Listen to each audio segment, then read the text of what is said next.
We are what we repeatedly do. Excellence, then, is not an act, but a habit. That's a quote from Aristotle. And on the concept of habits, I want to introduce to you a book called The Power of Habit by the author Charles Duhigg. This book is one of those books that comes up again and again, and it's referenced by many books that I come across.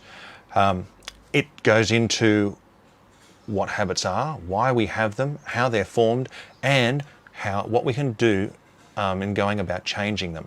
So particularly looking at the brain and how it operates, and it talks about the fact that our brain consumes up to 20% of the overall energy that our body uses. Therefore, if we can go about creating habits so that we don't need to think about processes, we ultimately are going to have a much easier life, and things are going to be far simpler as opposed to having to think and consume all that energy. So therefore, go ahead and create good habits. Now, one of the major points that the book pivots around is what is called the habit loop. The habit loop is made up of three major points, and they are the cue, the routine, and the reward. And I'll use two examples to explain those 3 points. First, we want to create a good habit, and that good habit might be that I want a better posture. So we'll identify a cue, something that's in my everyday life that I'm going to come across, and all day I'm walking through doorways. So therefore, every time I walk through a doorway, I could use that as the cue.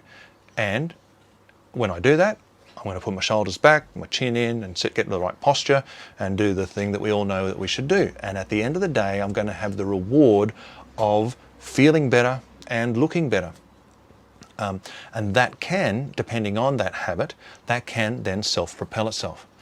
To look at a bad habit that we might want to kick, we might use the habit of wanting to have a beer when I come home from work in the afternoon.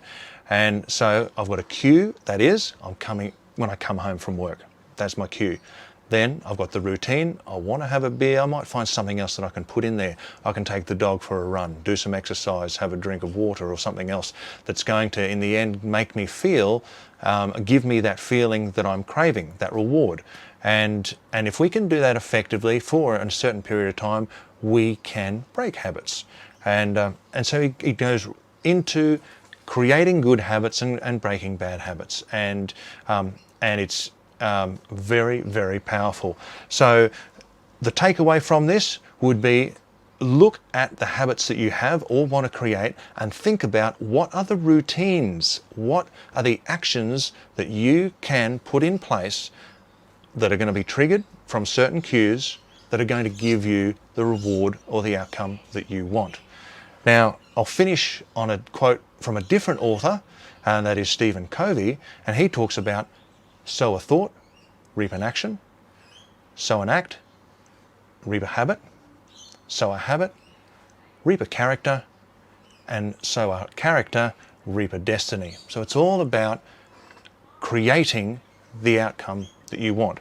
So go ahead, grab yourself this book, read or listen to it, and create a whole heap of good habits to deliver the life that you want. Thank you.